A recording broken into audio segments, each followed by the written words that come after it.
Brutal scenes ഉണ്ടാവുമെന്ന് എനിക്ക് അറിയായിരുന്നു. ബ്രൂട്ടൽ സീൻസ് തന്നെയായിരുന്നു ഇതിനെ നമ്മൾ ആദ്യമേ പ്ലാൻ ചെയ്തിട്ടുണ്ടായിരുന്നു. അങ്ങനെ ആയിരിക്കും സിനിമ വരാൻ പോകുന്നത്. ബ്ലഡ് ഷെഡ് ഉള്ള ഒരു സിനിമയായിരിക്കും, വയലൻസിന്റെ നെക്സ്റ്റ് എക്സ്ട്രീം കാണിക്കുന്ന ഒരു സിനിമയായിരിക്കും. പിന്നെ പെൺകുട്ടികൾക്ക് ഇപ്പോൾ ഭയങ്കര വയലൻസ് ഇഷ്ടമാണെന്നാണ് ഞാൻ പറഞ്ഞില്ലേ, ഞാനൊരു കൈൻഡ് ഹാർട്ടഡ് ഗേൾ ആണ്. പക്ഷേ വയലൻസ് ഭയങ്കര ഇഷ്ടമാണ്.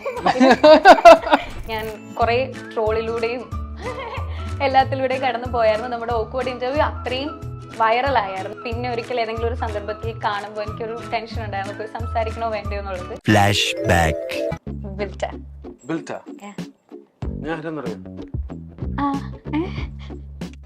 ഇൻട്രോ സ്റ്റാർട്ട് ചെയ്യുന്ന എങ്ങനെയാ?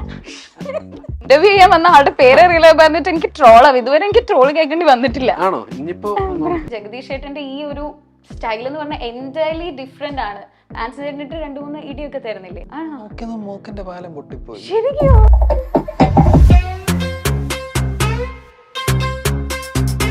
എന്റെ ആദ്യത്തെ പ്രേമം ശരിക്കും പറഞ്ഞാൽ കാക്ക കാക്ക സിനിമ തിയേറ്ററിൽ വെച്ചിട്ടാണ് ഞാൻ ആദ്യമായിട്ട് ഞാൻ എന്റെ ഗേൾ ഫ്രണ്ടിനെ കാണുന്നേ. എനിക്ക് അപ്പൊ തുടങ്ങിയിട്ട് സൂര്യ ജ്യോതിക ഭയങ്കര റിലേറ്റബിൾ ആയിരുന്നു. തിയേറ്റർ വെച്ച് കണ്ടു. ഞങ്ങൾക്ക് ആദ്യമായിട്ട് കാണാൻ സ്പാർക്ക് തോന്നി. അത് കഴിഞ്ഞപ്പോൾ ഞങ്ങൾ പ്രേമിച്ചു. മൂവി ഇൻഡസ്ട്രിയിൽ എനിക്ക് ആക്ടർ വിക്രമിനെ ഭയങ്കര ഇൻസ്പയർഡ് ആയിട്ട് തോന്നിയിട്ടുണ്ട്. എന്ന് വെച്ചാൽ ഞാൻ ചെന്നൈയിലാണ് പഠിച്ചു വളർന്നാക്കി. അപ്പോൾ ഞാൻ താമസിക്കുന്നതിൻ്റെ അടുത്താണ് വിക്രം സാറ് താമസിക്കുന്നത്. പുള്ളിക്കാരനൊക്കെ കാണുമ്പോൾ എനിക്ക് തോന്നുന്നത് is all lot of people are there as inspirations.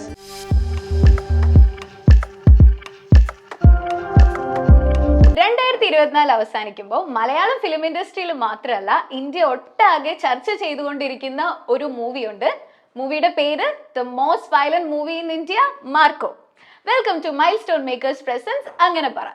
Marco മൂവിയുടെ സ്റ്റൈലിഷ് ആൻഡ് ഹാൻസം ദേവരാജ് ആണ് ഇന്ന് എന്റെ കൂടെ ഉള്ളത്. ആൻസർ ചേട്ടാ, welcome to the show. Thank you ബെൽറ്റ്. ഒരുപാട് സന്തോഷം.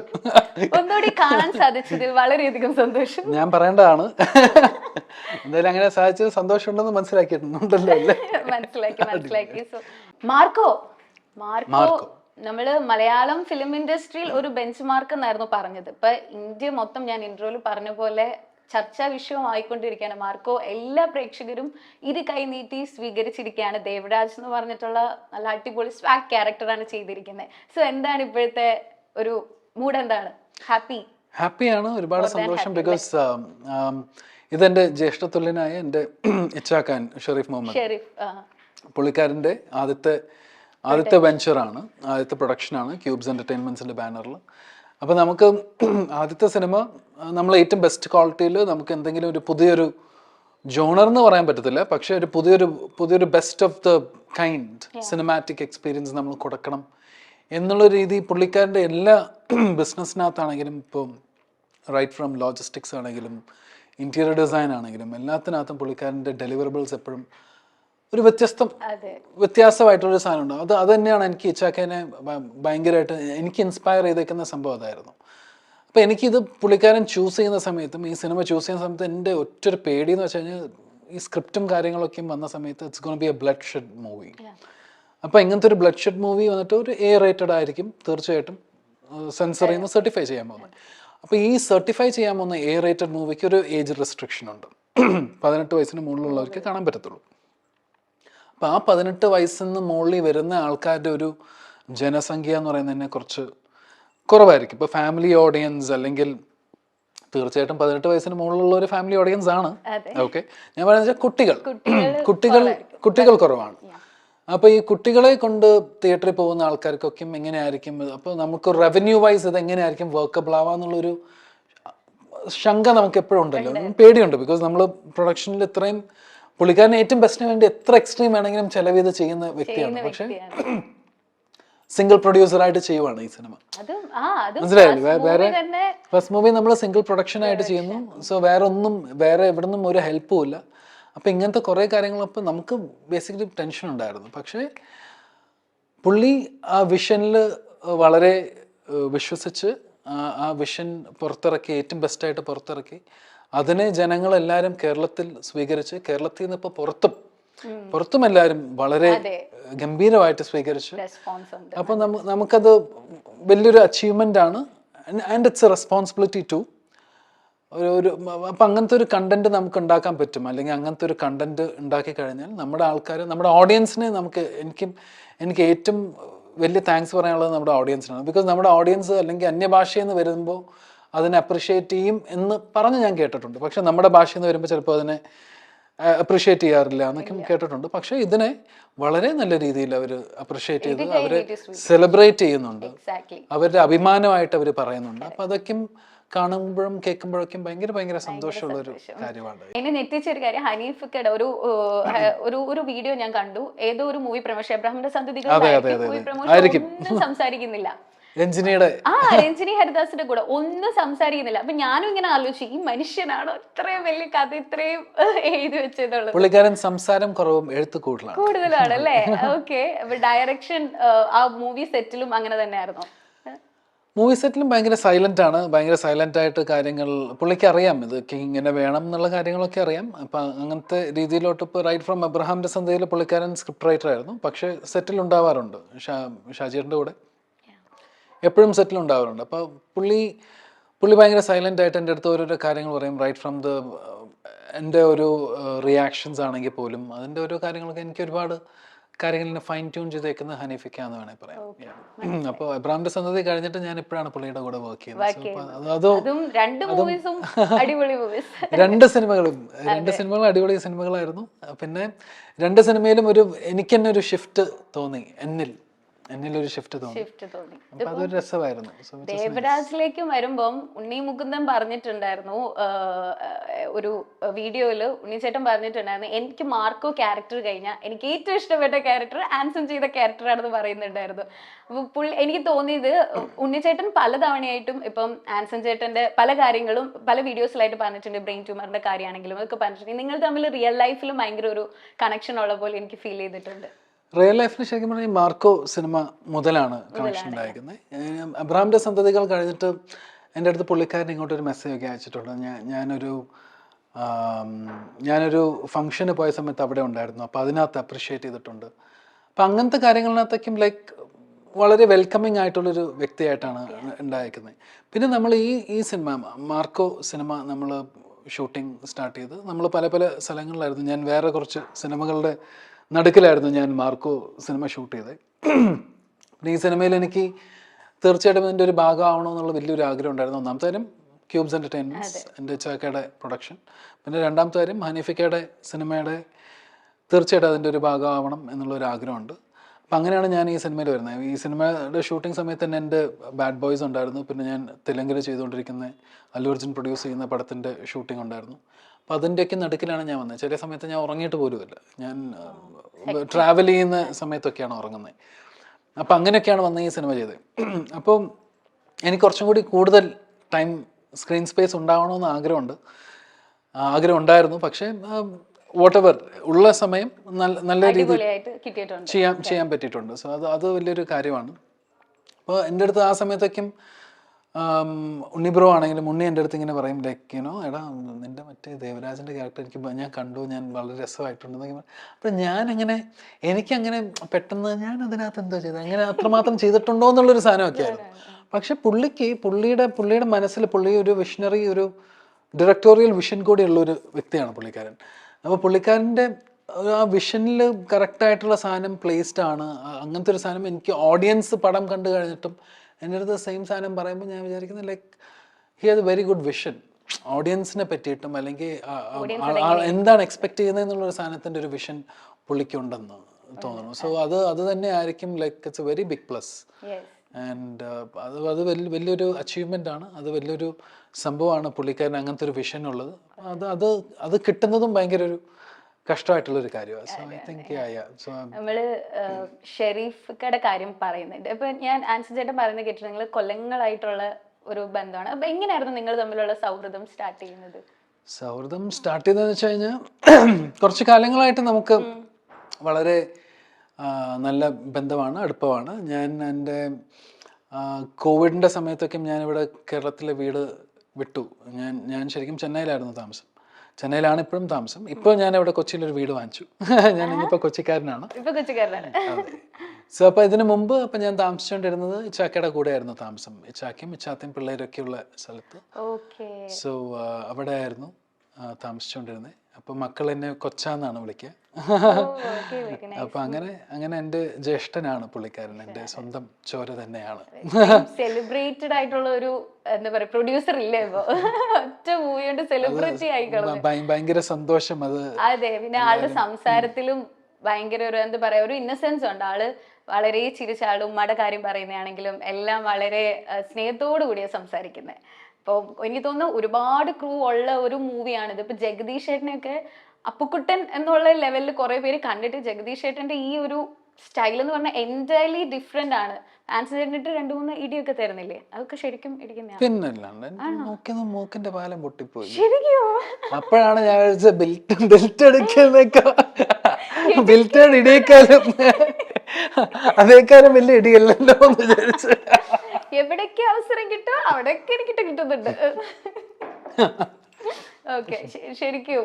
പക്ഷെ ജഗദീഷ് ചേട്ടന്റെ സ്വാഗ് ആണെങ്കിലും പറയാനില്ല അല്ലേ? അതൊരു എൻറ്റയർലി ഡിഫറെന്റ്. ആള് ഈ മൂവി ഇറങ്ങുന്നതിന് മുമ്പ് വേറെ ഇന്റർവ്യൂസിൽ പറഞ്ഞിട്ടുണ്ട്, എന്നെയും കൊണ്ട് ഇവര് ചെയ്യിക്കുന്നത് എന്തൊക്കെയാ ചെയ്യിപ്പിച്ചേക്കുന്നത് എനിക്കറിയില്ല. അത് ആൻസർ ചേട്ടനുള്ള സെറ്റിൽ അങ്ങനെ ഉണ്ടായിട്ടുണ്ട്. ഒരു സീൻ കഴിഞ്ഞിട്ട് ജഗദീഷ് ചേട്ടൻ ദൈവമേ അങ്ങനെ വിളിച്ചൊരു സംഭവം ഉണ്ടായിട്ടുണ്ടാവോ?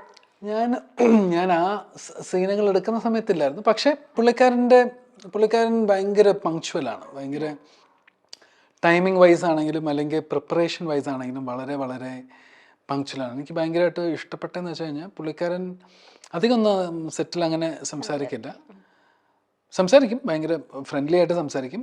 പക്ഷേ ഷൂട്ടിൻ്റെ സമയത്താണെങ്കിൽ നമ്മൾ സീൻ എടുക്കുന്ന സമയത്ത് അതിനകത്ത് ഭയങ്കര പുള്ളിക്കാരൻ പിന്നെ ലെക്ചറൊക്കെ ആയിരുന്നല്ലോ. അപ്പോൾ അതിൻ്റെതായിട്ടുള്ള ഒരു ഡിസിപ്ലിനറി ഉണ്ടെന്ന്. സോ അപ്പോൾ അതിൻ്റെ ഒരു രീതിയിലാണ് പുള്ളിക്കാരൻ്റെ ഒരു ആക്ടിവിറ്റീസും കാര്യങ്ങളും. അപ്പോൾ നമ്മൾ ഒരു പ്രാവശ്യം ഒന്ന് റിഹേഴ്സ് ചെയ്ത് കഴിഞ്ഞാൽ നമുക്കറിയാം this is gonna be placed like this, ഇങ്ങനെ ആയിരിക്കും ഈ സീൻ വരാൻ പോകുന്നത് എന്നുള്ളൊരു കാര്യം നമുക്കറിയാം. സോ അപ്പോൾ അതൊരു നല്ലൊരു കാര്യമായിട്ട് തോന്നി. ഒരു well planned or played scene എന്ന് വേണമെങ്കിൽ പറയാം. അതിനകത്തൊരു സീനുണ്ട്, ഞങ്ങളെല്ലാവരും ജഗദീഷേട്ടൻ നിൽക്കുന്നു, പിന്നെ ബാക്കിൽ നമ്മളെല്ലാവരും നിൽക്കുന്നു, പ്ലാൻ ചെയ്യുന്ന സീനാണോ? അവർ പ്ലാൻ ചെയ്യുന്ന ഒരു സീൻ. അതേ സീനിൽ വേറൊരു നെക്സ്റ്റ് കട്ട് എന്ന് വെച്ച് കഴിഞ്ഞാൽ ഉണ്ണി ഇവിടെ നിൽക്കുന്നു, ബാക്കി എല്ലാവരും നിൽക്കുന്നു, ദെൻ വിൽ ആൻസർ ചെയ്യുന്ന ഡയലോഗ്സ്. അപ്പോൾ ആ സീൻ പോലും നമ്മൾ വളരെ രസമായിട്ട് ഇങ്ങനെ ആയിരിക്കും വരുന്നത്, ഇങ്ങനെ ആയിരിക്കും റെൻഡറിങ് ഉണ്ടാവുന്നത് എന്നൊക്കെയുള്ള രീതിയിൽ വളരെ രസമായിട്ട് ഇത് പ്ലേ ചെയ്യാൻ പറ്റി. സോ എനിക്ക് തോന്നുന്നു സ്ക്രീൻ പ്ലേ ഒക്കെ അടിപൊളിയായിരുന്നു. ഇപ്പം സ്റ്റണ്ട് സീൻ ഒക്കെ കുറെ ഉണ്ടായിരുന്നു. അതില് ഞാൻ കേട്ടിട്ടുണ്ട് ഉണ്ണിച്ചേട്ടൻ ഒറ്റ ടേക്കിലാണ് സ്റ്റെയർ കേസ് സീൻ മൊത്തം കഴിഞ്ഞത്. ശരിക്കും ശരിയാണല്ലേ? സത്യമായിട്ടും അത് ഭയങ്കര ഒരാളൊരു 4-5 ഫ്ലോർ തന്നേക്ക് നടന്നു കയറാൻ തന്നെ ഗതയ്ക്കുന്ന സമയത്ത് ഇത്രയും പേര്. അതെ, അപ്പൊ പുള്ളിക്കാരൻ ഇങ്ങനെ അടിച്ച് താഴെ ഒരു ഫൈറ്റ് കഴിഞ്ഞ് പിന്നെ ദെൻ അത് മൊത്തം ക്യാരി ചെയ്ത് Kalai Kingson master stunt choreographer പുള്ളിക്കാരൻ വളരെ രസമായിട്ട് അതിനെ ഷൂട്ട് ചെയ്തിട്ടുണ്ട്. അത് രസമായിട്ട് പുള്ളിക്കാരനും ചെയ്തിട്ടുണ്ട്. എന്ന് വെച്ചാൽ ഭയങ്കര എനിക്ക് ഏറ്റവും ഇഷ്ടമുള്ള ഒരു ഫൈറ്റ് സീൻ അതുണ്ട്. പിന്നെ ഇന്റർവൽ ബ്ലോക്കിന് മുമ്പത്തെ സാധനം അതും ഗംഭീര എന്താ പറയാ, അതാണ് ഈ റിപ്പീറ്റ് വാല്യൂ ഉള്ള മൂവി എന്ന് പറയുന്നത്. എല്ലാം ഒന്ന് പിന്നെയും കാണാനുള്ളതുണ്ട്. ഇപ്പൊ മാർക്കോ ഞാൻ ചോദിക്കുകയാണെങ്കിൽ കുറെ പഞ്ച് സീൻസ് ഉണ്ട്, പഞ്ച് ഡയലോഗ്സ് ഉണ്ട്. ആൻസൺ ചേട്ടന് ഏറ്റവും പഞ്ചായിട്ട് തോന്നിയ ഒരു ഡയലോഗ് ഏതായിരിക്കും? ഇനിയുള്ള പിണ്ടിപ്പെരുന്നാളും അമ്പ് പെരുന്നാളും ദേവരാജൻ നടത്തും.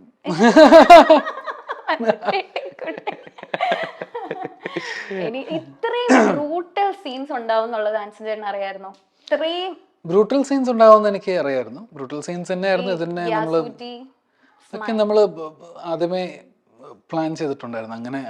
അങ്ങനെ ആയിരിക്കും സിനിമ വരാൻ പോകുന്നത്. ബ്ലഡ് ഷെഡ് ഉള്ള ഒരു സിനിമയായിരിക്കും, വയലൻസിന്റെ നെക്സ്റ്റ് എക്സ്ട്രീം കാണിക്കുന്ന ഒരു സിനിമയായിരിക്കും.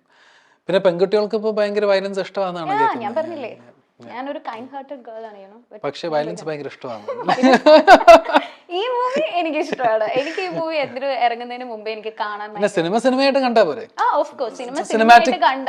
സിനിമാറ്റിക് എക്സ്പീരിയൻസ് അത്രേ ഉള്ളൂ. ഇപ്പൊ നമുക്ക് എല്ലാം അവൈലബിൾ ആണ്. ഇപ്പൊ യൂട്യൂബിനകത്തും അല്ലെങ്കിൽ OTT-കകത്തും ഈ ഫോണിനകത്തൊക്കെയും എല്ലാവർക്കും എല്ലാതും ഏജ് റെസ്ട്രിക്ഷൻസ് ഇല്ലാതെ തന്നെ അവൈലബിൾ ആണ്. ഈ ബ്ലഡ് ഷെഡും കാര്യങ്ങളൊക്കെ കാണും. ഇപ്പൊ ഇന്റർനാഷണൽ മൂവീസോ കൊറിയൻ മൂവീസോ അല്ലെങ്കിൽ ബാക്കിയുള്ള എല്ലാ സിനിമകളും കാണാൻ വളരെ ഈസിലി അവൈലബിൾ ആണ്. പക്ഷേ നമ്മുടെ ഇവിടുന്ന് ഇങ്ങനത്തെ ഒരു സിനിമ നമ്മൾ ഉണ്ടാക്കി അങ്ങനത്തെ ഒരു ക്വാളിറ്റിയിൽ കൊടുക്കണം എന്ന് മാത്രമേ ഉള്ളൂ. ഇതുകൊണ്ട് ആരും ഇപ്പോൾ ഇൻഫ്ലുവൻസ്ഡ് ആവാൻ പോകുന്നില്ല, അല്ലെങ്കിൽ ഇത് കണ്ടിട്ട് ഇപ്പോൾ നാളെ ആരെങ്കിലും ഇത് പോയി ചെയ്യാൻ പോകുന്നു കാര്യങ്ങളുമില്ല. Because it's already out in the public അല്ലേ, ഫോണിനകത്ത് എല്ലാവർക്കും ഉള്ളതാണ്. പിന്നെ ഇത് ഇങ്ങനത്തെ ഒരു ക്വാളിറ്റിയിൽ നമ്മളൊരു സിനിമ ചെയ്തു കൊടുക്കണം. നമ്മുടെ മലയാളത്തിൽ നിന്ന് നമുക്ക് ഇങ്ങനത്തെ ഒരു സാധനം നമുക്ക് ചെയ്യാൻ പറ്റട്ടെ. നമ്മളതിന് എല്ലാവരും, അതെ തീർച്ചയായിട്ടും നമ്മളെല്ലാവരും അതിനുവേണ്ടി ഹാർഡ് വർക്ക് ചെയ്തു. സോ ഇനി നെക്സ്റ്റ് വരുന്ന കണ്ടന്റും അല്ലെങ്കിൽ നെക്സ്റ്റ് വരുന്ന മൂവീസും നെക്സ്റ്റ് വരുന്ന ആൾക്കാരുടെ വിഷണറി കുറച്ചും കൂടി വൈഡർ ആയിരിക്കും. സോ അത് ഇനി ഒരു മൂവി വരണമെങ്കിൽ ഇതിനെ മറികടക്കാൻ കുറച്ച് പാടായിരിക്കും ഒരു തിങ്കിങ് ഇപ്പോഴേ എല്ലാവർക്കും ഉണ്ട്. നല്ലതല്ലേ അങ്ങനെ അങ്ങനെ അങ്ങനെ we have to set our standards high അല്ലേ.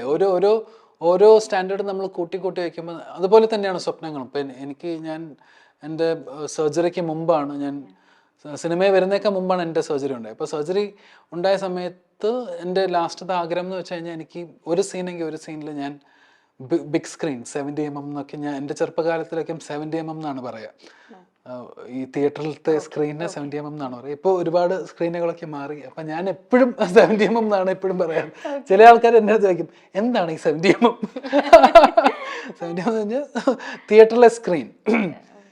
അപ്പോൾ ആ സ്ക്രീനിൽ ഒരു ഷോട്ടെങ്കിൽ ഒരു ഷോട്ട്, അല്ലെങ്കിൽ ഒരു സീനിൽ ഞാൻ വരണം എന്നായിരുന്നു ആഗ്രഹം. അപ്പം ഞാനിപ്പോൾ സിനിമകൾ ചെയ്യുന്നു, ഹീറോ ആയിട്ട് ചെയ്യുന്നു, വില്ലനായിട്ട് ചെയ്യുന്നു, എല്ലാം ചെയ്യുന്നുണ്ട്. ഇനിയിപ്പോൾ അടുത്ത നെക്സ്റ്റ് ലെവലിലോട്ട് നെക്സ്റ്റ് പെർഫോമർ ആവണം, അതായത് നെക്സ്റ്റ് ഒരു സൂപ്പർ സ്റ്റാർ ആവണം എന്നൊക്കെയാണ് നമ്മുടെ ആഗ്രഹം. സോ അതിന് സ്വപ്നങ്ങൾ കണ്ടുകൊണ്ടിരിക്കുക. സോ നമ്മുടെ സ്റ്റാൻഡേർഡും നമ്മുടെ ബാറും നമ്മൾ എപ്പോഴും കൂട്ടിക്കൊണ്ടിരിക്കണം. 2013 തൊട്ട് തുടങ്ങിയ ജേർണിയാണ്, KQ തൊട്ട് തുടങ്ങിയതാണ്.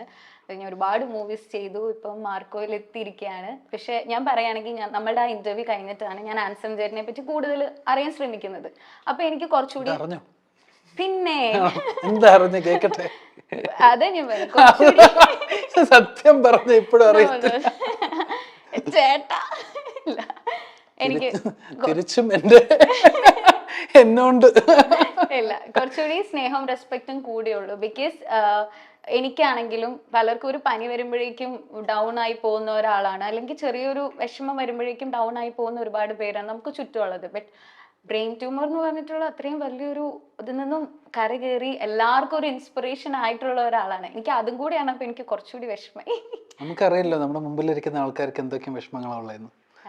അപ്പം ഞാനിപ്പോൾ പറയുമ്പോഴും നമുക്കറിയത്തില്ല, എൻ്റെ മുമ്പിൽ കേട്ടുകൊണ്ടിരിക്കുന്ന ആൾക്കാർക്ക് എന്നേക്കാൾ കൂടുതൽ വിഷമങ്ങളും അല്ലെങ്കിൽ എന്നേക്കാളും കൂടുതൽ ദുരന്തങ്ങളും പ്രശ്നങ്ങളൊക്കെ ഉള്ള ആൾക്കാരായിരിക്കാം.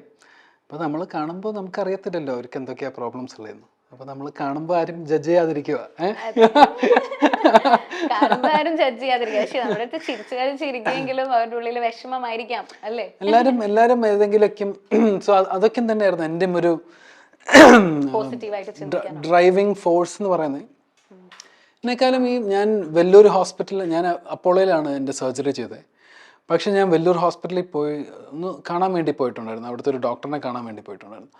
അവിടെ വെച്ച് പോയപ്പോൾ ഭയങ്കര അവസ്ഥയിലുള്ള ആൾക്കാരൊക്കെയാണ്.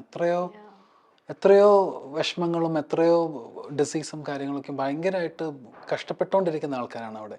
അപ്പോൾ അതൊക്കെ വെച്ച് നോക്കുമ്പോൾ ഞാൻ കുഴപ്പമില്ലാതെ നടക്കുന്നുണ്ട്, എല്ലാം ചെയ്യുന്നുണ്ടായിരുന്നു. അപ്പോൾ എനിക്കത് ഒരു വലിയൊരു സംഭവമായിട്ട് എനിക്ക് തോന്നിയില്ല. എൻ്റെ സർജറി കഴിഞ്ഞിട്ട് ഒരു 8-9 മാസം ഞാൻ ബെഡ് റിഡൻ ആയിരുന്നു. പക്ഷേ എന്നെക്കാളും കൂടുതൽ പ്രതിസന്ധികളിൽ കൂടെ പോകുന്ന ആൾക്കാരുണ്ടല്ലോ, അപ്പോൾ അവരൊക്കെയാണ് എൻ്റെ പ്രതീക്ഷകൾ. അതുകൊണ്ട് എൻ്റെ ഒന്നും വലിയ പ്രശ്നമായിട്ട് എനിക്ക് തോന്നിയില്ല. അങ്ങനെ വിചാരിക്കാം. ഇപ്പൊ ഞാനും കുറെ ട്രോളൊക്കെ ആയി കഴിഞ്ഞപ്പോഴും ഞാൻ അങ്ങനെ വിചാരിച്ചു, നമുക്ക് അറ്റ്ലീസ്റ്റ് ഇത്രയൊക്കെ ഉണ്ടല്ലോ, പിന്നെ നമ്മളെ പറ്റി സംസാരിക്കുന്നുണ്ടല്ലോ, അതന്നെ സംസാരിക്കണ്ടായിരുന്നു. അപ്പൊ അതുകൊണ്ട് കുറച്ച് കാര്യങ്ങളൊക്കെ ബെൽറ്റ് പഠിച്ചില്ലേ. ഓഫ് കോഴ്സ്, ഉറപ്പായിട്ടും സംസാരിച്ച പോലെ അല്ല ഞാൻ ഇപ്പൊ സംസാരിക്കും. പിന്നെ തീർച്ചയായും എത്രയോ വികസിച്ചിരിക്കുന്നു ബുദ്ധിപരമായിട്ട്. മാർക്കോ 2-നെ പറ്റി എന്തെങ്കിലും അപ്ഡേറ്റ് ആൻസൺ ചേട്ടന് പറയാൻ? എനിക്ക് അപ്ഡേറ്റ് ഒന്നും അങ്ങനെ പറയാൻ പറ്റില്ല. ഓക്കേ, അപ്പൊ ഉണ്ടാവാലേ ഫ്ലാഷ് ബാക്ക് പറയാൻ പറ്റില്ല. ഫ്ലാഷ് ബാക്ക് ആണോ?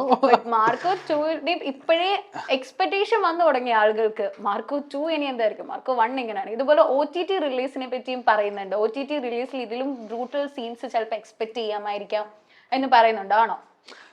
നമ്മൾ കട്ട് പോയ ഭാഗങ്ങൾ കട്ട് ചെയ്യാതെ കാണിക്കാൻ വേണ്ടിയിട്ടുള്ള രീതിയിൽ നമ്മൾ OTT ആയിട്ടൊക്കെ സംസാരിക്കുന്നുണ്ട്. ഹോപ്പ്ഫുള്ളി എനിക്കറിയത്തില്ല അതെങ്ങനെയാണ് അതിന്റെ വീഡിയോസ് ഒക്കെ കാണുന്നുണ്ട് കുറെ പിള്ളേരൊക്കെ. ഞങ്ങൾക്ക് കാണാൻ പറ്റാത്ത വീഡിയോസ് നിങ്ങളും കാണണ്ട. മാർക്ക് നിങ്ങൾ ഭയങ്കര വിഷമം. അത് അവർക്ക് വേണ്ടിയിട്ട് നമ്മൾ വേറൊരു നല്ലൊരു കുടുംബചിത്രം എടുക്കുന്നതായിരിക്കും. തീർച്ചയായിട്ടും അവർക്ക് തിയേറ്ററിൽ വന്ന് കാണാൻ വേണ്ടിയിട്ടുള്ള ഒരു കുടുംബചിത്രം മാർക്കോ ടീം തന്നെ ഒരു ഫാമിലി മൂവി കൂടി എടുക്കുന്നത്. അവര് നമ്മുടെ വളരെ അടുത്ത പ്രേക്ഷകരാണ്. അവരുടെ നിന്ന് ഒരുപാട് കാര്യങ്ങൾ നമ്മൾ പഠിക്കുന്നുണ്ട്. സത്യം പറഞ്ഞാൽ ഇപ്പോഴത്തെ പിള്ളേരുടെ നിന്നൊക്കെ ഒരുപാട് കാര്യങ്ങൾ പഠിക്കുന്നുണ്ട് നമ്മൾ. കീർത്തി സുരേഷും ആന്റണി ആയിട്ടുള്ള റിലേഷൻ അപ്പൊ ചേട്ടൻ അറിയാമായിരുന്നു? ആക്ച്വലി ആന്റണി എൻ്റെ സൂപ്പർ സീനിയർ ആയിരുന്നു കോളേജിൽ. ആൻഡ് ആന്റണി എൻ്റെ ഡിസ്റ്റന്റ് റിലേറ്റീവും കൂടിയാണ്. ആന്റണി ബിൽ ടൈം എന്നെ പോയ പ്രാവശ്യം ആന്റണി എന്ന് വിളിച്ചിട്ടുണ്ട്.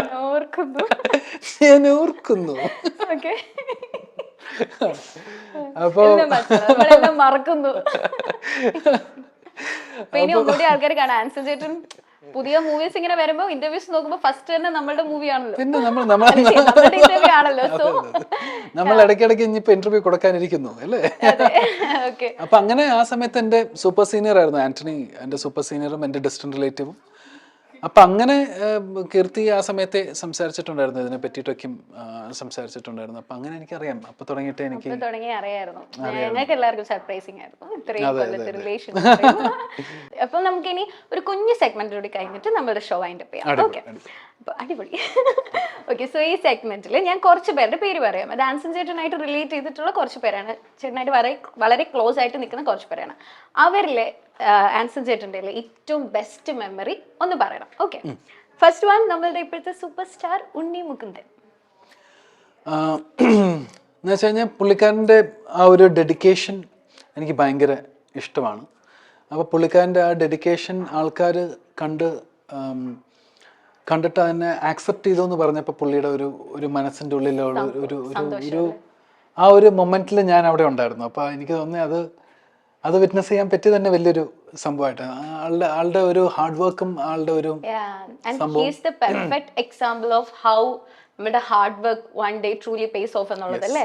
അതിന് പെർഫെക്റ്റ് എക്സാമ്പിൾ ആണ്. അത് ആ ഒരു മൊമെന്റിൽ എനിക്ക് അത് വിറ്റ്നസ് ചെയ്യാൻ പറ്റി തന്നെ വലിയൊരു ഭാഗ്യമായിട്ട് കാണുന്നല്ലേ. Very good. Okay, Jyothika ma'am Thambi സിനിമയിൽ ലൈക്ക് എനിക്ക് ഭയങ്കര ഒരു സിസ്റ്ററിനെ പോലെ തന്നെയായിരുന്നു. ബിക്കോസ് ഞാനായിരുന്നു ഏറ്റവും ചെറിയൊരു കുട്ടി. ബിക്കോസ് ബാക്കി എല്ലാവരും സത്യരാജ് സാറാണെങ്കിലും കാർത്തി എണ്ണ എല്ലാവരും ഭയങ്കര സീനിയർ മോസ്റ്റ് ആക്ടേഴ്സും പിന്നെ ബിഗർ സ്റ്റാർസ് ആയിരുന്നു എല്ലാവരും. അപ്പോൾ അതിനകത്ത് എനിക്ക് ആ പാടുള്ളൊരു ഹോൾഡ് എന്ന് വെച്ചാൽ ജോക്കായിരുന്നു. അപ്പോൾ പുള്ളിക്കാരിനെ ഞാൻ ഒരു ഷോട്ടൊക്കെ കഴിയുമ്പോൾ ഞാൻ ചോദിക്കും ഓക്കെ ആവാം. പുള്ളിക്കാരി ഒരു കൈ കൊണ്ടൊരു സാധനം കാണിച്ചു കഴിഞ്ഞാൽ നമ്മൾ ഹാപ്പി ആവും. അതുപോലെ ആൻസൺ ചേട്ടൻ ഒരു ഇന്റർവ്യൂല് പറഞ്ഞിട്ടുണ്ട് ബെസ്റ്റ് കപ്പിൾസ് ആരാണെന്ന് ചോദിച്ചിട്ടുണ്ട്. സൂര്യ ആൻഡ് ജ്യോതിക അല്ലേ? അവർ രണ്ടുപേരും ഒരുമിച്ച് കാണുമ്പോൾ എനിക്ക് ഭയങ്കര ഇഷ്ടമാണ്. എൻ്റെ ആദ്യത്തെ പ്രേമം ശരിക്കും പറഞ്ഞാൽ കാക്ക സിനിമ തിയേറ്ററിൽ വെച്ചിട്ടാണ് ഞാൻ ആദ്യമായിട്ട് ഞാൻ എൻ്റെ ഗേൾ ഫ്രണ്ടിനെ കാണുന്നേ, ഞാൻ സ്കൂളിൽ പഠിക്കുന്ന സമയത്ത്. അപ്പോൾ എനിക്ക് അപ്പൊ തുടങ്ങിയിട്ട് സൂര്യ ജ്യോതിക ഭയങ്കര റിലേറ്റബിൾ ആയിരുന്നു. തിയേറ്ററിൽ വെച്ച് കണ്ടു. ഞങ്ങൾക്ക് ആദ്യമായിട്ട് കാണും സ്പാർക്ക് തോന്നി. അത് കഴിഞ്ഞിട്ട് ഞങ്ങൾ പ്രേമിച്ചു. അത് കഴിഞ്ഞിട്ട് പിന്നെ ആ പ്രേമം കുറെ കാലം പോകാൻ പറ്റിയില്ല. പിന്നെ ആ കുട്ടി കല്യാണമൊക്കെ കഴിച്ച് സുഖമായിട്ട് ജീവിക്കുന്നു. അവിടെ തന്നെ. ചേട്ടൻ എന്നെ സിനിമയിലോട്ട് എനിക്കൊരു ഭയങ്കര വലിയൊരു വഴിത്തിരിവുണ്ടാക്കിയ ഒരു നല്ലൊരു സിനിമ സുദീവാത്മീകം എന്ന് പറയുന്ന ഒരു നല്ല സിനിമയിൽ വിജയ് ബാബു എന്ന് പറഞ്ഞിട്ടൊരു ഗംഭീര ക്യാരക്ടർ എനിക്ക് തന്നാണ്. ഒരുപാട് പേർക്ക് ആ സിനിമയിൽ ആ ക്യാരക്ടർ കണ്ടിട്ട് എന്നെ ഇഷ്ടപ്പെട്ടു. അത് നല്ലൊരു മനുഷ്യനാണ്, നല്ലൊരു വ്യക്തിത്വത്തിനാണ് അവിടെ. വെരി പോസിറ്റീവ് ആൻഡ് ആ ഫിലിം കാണുമ്പോൾ നമുക്കും ഒരു ഇഷ്ടം തോന്നും. അതില് ലുക്കും എൻ്റെലി ഡിഫറെന്റ് ആയിരുന്നു. എനിക്കത് മനസ്സിലാവുന്നില്ല. പല ലുക്കിലാണ് വരാറ്. പോയ പ്രാവശ്യം കണ്ട ലുക്കിലല്ലോ ഞാൻ. ജയസൂര്യ കാരണമാണ് നമ്മുടെ സുദീവാത്മിക എന്ന് പറഞ്ഞ ഒരു ബിഗ് മൂവിയിലേക്ക് എൻട്രി കിട്ടിയത്.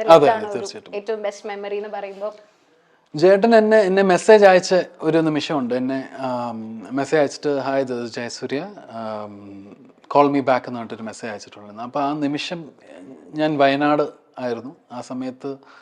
ആ മെസ്സേജ് കണ്ട നിമിഷം എനിക്ക് ഭയങ്കര ഒരു എക്സൈറ്റ്മെന്റ് ആയിരുന്നു. പുള്ളിക്കാരനെ വിളിച്ചു, ഞാൻ സംസാരിച്ചു, പിന്നെ രഞ്ജിയേട്ടനെ പോയി കണ്ടു. അങ്ങനെയാണ് സുദീവാത്മീകം ഉണ്ടാവുന്നത്. Very good. ഓക്കെ, ഹനീഫ്ക ഫിലിപ്പ് എബ്രഹാം എന്ന് പറഞ്ഞ ആൾക്ക് ജന്മം കൊടുത്ത ആളാണ്. ഇന്നിപ്പോ ദേവരാജന് ജന്മം കൊടുത്ത ആളാണ്. അടുത്ത ഇനി എന്തിനാണ് ജന്മം കൊടുക്കുന്നതെന്നുള്ളതിന്റെ എക്സൈറ്റ്മെന്റിൽ ഞാൻ വെയിറ്റ് ചെയ്യുന്നു. I am still waiting. Okay, Sivakarthikeyan.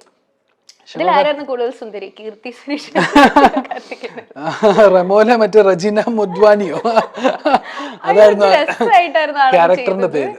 പുള്ളിക്കാരി തന്നെയായിരുന്നു കേട്ടോ സുന്ദരി. ബിക്കോസ് വളരെ രസമായിട്ട് ബബ്ലി ആയിട്ട് ഭയങ്കര ഇഷ്ടം തോന്നുന്ന ഒരു ക്യാരക്ടറായിരുന്നു. ഭയങ്കര രസമായത്. റിപ്പീറ്റ് ആയിട്ട് കണ്ട ഒരു സീനുണ്ട്. പെട്ടെന്ന് കീർത്തി സുരേഷ് ഒരു റൂമിലേക്ക് വരുമ്പോൾ പുള്ളിക്കാരൻ ഇങ്ങനെ മാറ്റി മറ്റേ വിഗൊക്കെ മാറ്റിട്ട് പെട്ടെന്ന് റെഡി ആവുന്ന ഒരു സാധനം. അതെ അതെ അതെ അതെ അതെ അതെ അതെ. അയ്യോ, അതൊക്കെ ഗംഭീരമായിട്ട് ചെയ്തേക്കുന്ന സാധനങ്ങളാണ്. കമൽ സാർ പണ്ട് ചെയ്തിട്ടുണ്ട്. പക്ഷെ കമൽ സാറിന്റെ അങ്ങനത്തെ സെയിം സാധനങ്ങളൊക്കെ പിന്നെ തിരിച്ചും അതിനെ അങ്ങനെ ഒരു സാധനം ചെയ്യാൻ റൈറ്റ് ഫ്രം പിന്നെ പുള്ളിയുടെ ഒരു കോൺഫിഡൻസ് ആണ്. റൈറ്റ് ഫ്രം ആങ്കറിൽ നിന്നാണ് പുള്ളിക്കാരൻ ഇന്ന് സൂപ്പർ സ്റ്റാർ ആയിരിക്കുന്നത്. സോ അത് ആ ഒരു ജേർണിയുടെ ഒരു മിഡ് പോയിന്റിലാണ് റെമോ എന്ന് പറഞ്ഞ സിനിമ ഉണ്ടാവുന്നത്. പുള്ളിയുടെ ഫസ്റ്റ് പ്രൊഡക്ഷൻ. അപ്പൊ അതിന്റെ ഒരു ഭാഗമാവാൻ പറ്റിയതിലൊക്കെ ഒരുപാട് സന്തോഷം. Yes, I am so happy. Okay, Dulquer Salmaan solo. Dulquer Salmaan is very very close and special to me always. എപ്പോഴും മോർ ദാൻ an ആക്ടറോ അല്ലെങ്കിൽ അങ്ങനത്തെ ഒരു സ്റ്റാർ എന്നുള്ളൊരു സാധനമല്ലാതെ എനിക്ക് എപ്പോഴും അപ്രോച്ചബിൾ ആയിട്ടുള്ള he's like my brother, you know. So എനിക്ക് എപ്പോഴും എന്തെങ്കിലും ഒരു പ്രതിസന്ധി ഉണ്ടെങ്കിൽ ഞാൻ സിനിമയിലാണെങ്കിലും അല്ലെങ്കിൽ പേഴ്സണൽ ലൈഫിലാണെങ്കിലും ഞാൻ കണക്ട് ചെയ്യുന്ന ദുൽഖറായിട്ട് കണക്ട് ചെയ്യും. അവിടുന്ന് എനിക്ക് വളരെ he's very positive person, very very positive person. ഒരുപാട് പോസിറ്റീവായിട്ടുള്ള കാര്യങ്ങളൊക്കെയും പറഞ്ഞുതരും. അപ്പം അങ്ങനെ ഒരുപാട് നല്ലൊരു very nice human being Dulquer Salmaan അല്ലേ? ഓക്കെ, സോ നമ്മുടെ സെഗ്മെന്റ് കഴിഞ്ഞു. ഇനി നെക്സ്റ്റ് മൂവീസ് ഏതൊക്കെയാണ്? അല്ലു അർജുന്റെ പ്രൊഡക്ഷനിൽ വരുന്ന ഒരു മൂവിന് അതിനെപ്പറ്റി കൂടുതലൊന്നും പറയാറായിട്ടില്ല. അല്ല, അതിന്റെ ഒരു 40 days ഷൂട്ടിംഗ് കഴിഞ്ഞു. ഇനി 12 days കൂടി ഉണ്ട്. അതിഥി ഹൈദറാണ് അതിന്റെ ഹീറോയിനായിട്ട് ചെയ്യുന്നത്. പുള്ളിക്കാരി കല്യാണമൊക്കെ കഴിഞ്ഞ കാരണം ഇനിയിപ്പോൾ അതിന്റെ ഒരു കുറച്ച് ചുറ്റിലും പരിപാടികളൊക്കെ കഴിഞ്ഞിട്ട് വരണം. അതിന്റെ ഡിലേയിലാണ്. സോ അത് കഴിഞ്ഞിട്ട് നമ്മൾ അത് കണ്ടിന്യൂ ചെയ്യും. പിന്നെ ബാക്കിയുള്ള പ്രോജക്ട്സ് ഒക്കെ വരുന്നേ ഉള്ളൂ. അതൊന്നും പറയാറായിട്ടില്ല. അതിനുവേണ്ടി നമ്മൾ ഇനി വെയിറ്റ് ചെയ്യണം അല്ലേ? സോ ഇത്രയും നേരം നമ്മൾ സംസാരിച്ചു. നമ്മുടെ മൈൽ സ്റ്റോൺ മേക്കേഴ്സിന്റെ സെക്കൻഡ് ഇന്റർവ്യൂ ഉണ്ടായിരുന്നു, എന്റെ ഇന്റർവ്യൂ കഴിഞ്ഞിട്ട്. അതിൽ ചേട്ടനോട് നമ്മുടെ ആങ്കർ ചോദിച്ചിട്ടുണ്ടായിരുന്നു എന്താ എല്ലാവർക്കും ഭയങ്കര ഇഷ്ടമുള്ള ആളാണെന്ന് പറഞ്ഞപ്പോൾ ആൻസർ ചേട്ടൻ പറഞ്ഞിട്ട് അങ്ങനെ എല്ലാവരും എന്നെ തിരിച്ചറിയാറൊന്നും ആയിട്ടില്ല. ഒരു ബിഗ്ഗസ്റ്റ് ഫാൻ മൊമെന്റ് ചോദിച്ച സമയത്ത് ചേട്ടൻ ആൻസർ ചെയ്തത് അങ്ങനെയാണ്. ബട്ട് എനിക്ക് തോന്നുന്നു അത് കഴിഞ്ഞിട്ട് ഇപ്പൊ മാർക്ക് ഇറങ്ങി അതിന്റെ ഇടയിലൊക്കെ ആൻസർ ചേട്ടൻ വളരെ ചർച്ചാ വിഷയമായിരുന്നു. ഒരുപാട് ഫാൻസ് കൂടിയിട്ടുണ്ട്. അപ്പൊ ഇപ്പൊ ഞാൻ ചോദിക്കുകയാണ്, ഒരു biggest fan moment in between ഉണ്ടായിട്ടുണ്ടെങ്കിൽ മാർക്ക് ഫാൻ മൊമെന്റിനേക്കാളും പകരം എനിക്ക് തോന്നുന്നു ഞാൻ എൻ്റെ ഒരു 10 years ബാക്ക് നടന്നൊരു സർജറിനെ പറ്റി ഇപ്പോഴാണ് ഞാനായിട്ട് പറഞ്ഞതല്ല, ഞാൻ എവിടെയോ ഒരു പറഞ്ഞൊരു സംഭവം. ഒരു റേഡിയോ ജോക്കി ഫ്രം കാനഡ, പുള്ളിക്കാരൻ്റെ പേരും എനിക്ക് ഓർത്ത് വെക്കുന്നില്ല. പക്ഷേ പുള്ളിക്കാരൻ എവിടെയാണ്ട് ഒരു പോസ്റ്റായിട്ട് ഇട്ടിട്ട് അത് ഒരുപാട് പേര് ഷെയർ ചെയ്ത് തന്നെ ഇൻഡസ്ട്രിയിൽ തന്നെ ഒരുപാട് പേര് വിളിച്ചു ചോദിച്ചിട്ടുണ്ടായിരുന്നു ഇപ്പം നടന്നതെന്നോ എന്നൊക്കെ ചോദിച്ചിട്ടുണ്ടായിരുന്നു. പിന്നീട് ഞാൻ അവരുടെ അടുത്ത് പറഞ്ഞു ഇല്ല, സിനിമയ്ക്കൊക്കെ വരുന്നേക്കാൾ മുമ്പ് നടന്നൊരു സംഭവമാണ്. പക്ഷെ അത് കഴിഞ്ഞിട്ട് എൻ്റെ അടുത്ത് ഒരുപാട് പേര് മെസ്സേജ് അയക്കുന്നുണ്ട്, എൻ്റെ കാര്യങ്ങളൊക്കെ ഉണ്ട്. അതിൽ ഞാൻ പേര് വെളിപ്പെടുത്താൻ ആഗ്രഹിക്കുന്നില്ല. ഒരു പയ്യൻ്റെ സർജറിയുടെ മുമ്പത്തെ ദിവസം പുള്ളിക്കൊരു സർജറി ഉണ്ട്. അപ്പോൾ സർജറിയുടെ മുമ്പത്തെ ദിവസം എന്നെ മെസ്സേജ് അയക്കുന്നു. അപ്പോൾ ഞാൻ അത് കാണാനിടയുണ്ടായി. അപ്പോൾ അത് കഴിഞ്ഞിട്ട് ഞാൻ അതിനെ റിപ്ലൈ ചെയ്യുന്നു. അതിൻ്റെ സർജറി കഴിഞ്ഞിട്ട് പുള്ളിക്കാരൻ എനിക്ക് മെസ്സേജ് അയച്ച് പറയുന്നു പുള്ളിക്കാരൻ ഇതൊക്കെയും ഭയങ്കര ഹോപ്പായിരുന്നു. പുള്ളിക്കാരൻ അതൊക്കെയും പിടിച്ചു നിന്ന് മുമ്പിലോട്ട് ചെയ്യാൻ പറ്റിയ ആ സ്ട്രെങ്ത് കിട്ടിയതൊക്കെയും ഞാനും അതിൻ്റെ ഒരു ചെറിയ ഒരു ആയെന്നൊക്കെ അറിഞ്ഞതിൻ്റെ ഒരുപാട് സന്തോഷം. So I think very helpful അല്ലേ? അങ്ങനത്തെ ആൾക്കാർക്കും ചെറിയൊരു പ്രതീക്ഷകൾ എന്നുകൊണ്ട് ആ ഒരു സംഭവം ചിലപ്പോൾ അങ്ങനത്തെ സംഭവമൊക്കെ നടന്നാൽ ചിലപ്പോൾ ഇങ്ങനത്തെ ആൾക്കാർക്ക് പ്രതീക്ഷകൾ കൊടുക്കാനാണെങ്കിലും പിന്നെ ഇത് വെളിപ്പെടുത്തിയതും അതിന് വേണ്ടിയിട്ടായിരിക്കും. ഞാൻ പറഞ്ഞതുപോലെ തന്നെ ഒരുപാട് പേർക്ക് ഇൻസ്പിറേഷൻ ആണ്. അതുകൊണ്ട് സന്തോഷം. So that is the best moment as well. Okay, thank you so much. നമ്മൾ ഒരുപാട് സംസാരിച്ചു. എന്റെ awkwardness ഒക്കെ ഇപ്പൊ മാറി. ഇനി എന്തായാലും കാണുമ്പോൾ കൂടി ഒന്ന് സംസാരിക്കാൻ പറ്റും. ഞാൻ എപ്പോഴും ഓപ്പൺ ആട്ടോ, ഡോണ്ട് വറി. ഓക്കെ, അപ്പം thank you so much Marco. Big hit ആണ്. ഇനിയും ഇതുപോലെ നല്ല നല്ല മൂവിയുടെ ഭാഗമാകാൻ സാധിക്കട്ടെ, നമുക്ക് ഇനിയും കാണാൻ സാധിക്കട്ടെ. Thank you so much. Thank you. Happy New Year. Happy New Year. Thank you.